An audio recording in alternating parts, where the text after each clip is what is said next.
5 August ইতিহাসের নজিরবিহীন গণঅভ্যুত্থানে পতন হয় শেখ হাসিনা সরকারের। ডক্টর মোহাম্মদ ইউনূসকে প্রধান উপদেষ্টা করে 17 সদস্যের অন্তর্বর্তীকালীন সরকার শপথ নেয়।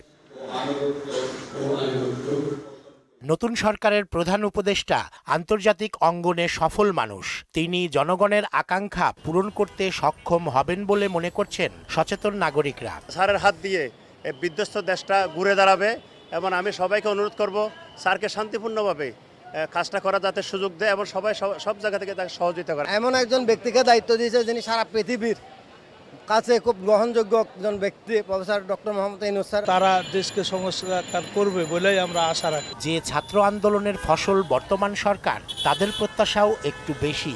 আমরা চাই ভালো কিছু হোক, আমাদের যেই দাবিগুলো ছিল সেগুলো মানুক। ওনার বুদ্ধিটা কাজে লাগালে আমাদের দেশ অর্থনৈতিকভাবে অনেক উন্নয়ন করতে পারবে। চলমান হানাহানি বন্ধের উদ্যোগ নেয়া এই সরকারের প্রথম কাজ বলে মনে করেন অনেকে। কয়দিন ধরে সন্ত্রাস বাইরে গেছে, রাইটে রাইটে সন্ত্রাসগিরি করে। দেশে যে বিশৃঙ্খলা সৃষ্টি হচ্ছে, এটা প্রথমে যদি উনি নিয়ন্ত্রণ করেন। চুরি ডাকাতি ছিনতাই বেড়ে গেছে, এগুলো শান্তি শৃঙ্খলা প্রথমে সুষ্ঠুভাবে বজায় রাখতে হবে। দেশটাকে সুন্দর করে উনি যাতে কোনো নৈরাজ্য না হয়। দুর্নীতির বিরুদ্ধে আপোষহীন ভূমিকা দেখতে চান আপামর জনসাধারণ। বাংলাদেশ থেকে দুর্নীতি জাদুঘরে যাবে। আল্লাহ তারে সুস্থ রাখুক, খায়ের দিক। দ্রব্যমূল্য নিয়ন্ত্রণ ও সাধারণ মানুষের আয় বৃদ্ধির পদক্ষেপ নেওয়া জরুরি বলে মনে করেন সবাই। সবাই চাইবো যাতে দ্রব্যমূল্যটা কমে। দ্রব্যমূল্য সব জিনিসপত্রের দাম কম, এরকম আমরা চাই।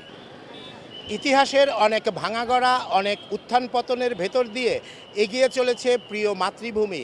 গেল 5 আগস্ট নতুন এক ইতিহাসের মুখোমুখি হয়েছিল বাংলাদেশ। সেই পরিস্থিতি কাটিয়ে প্রিয় মাতৃভূমি হয়ে উঠবে সকলের জন্য নিরাপদ, এমনটাই প্রত্যাশা করছেন সর্বস্তরের মানুষ। রেজা খান, মোহনা সংবাদ, ঢাকা।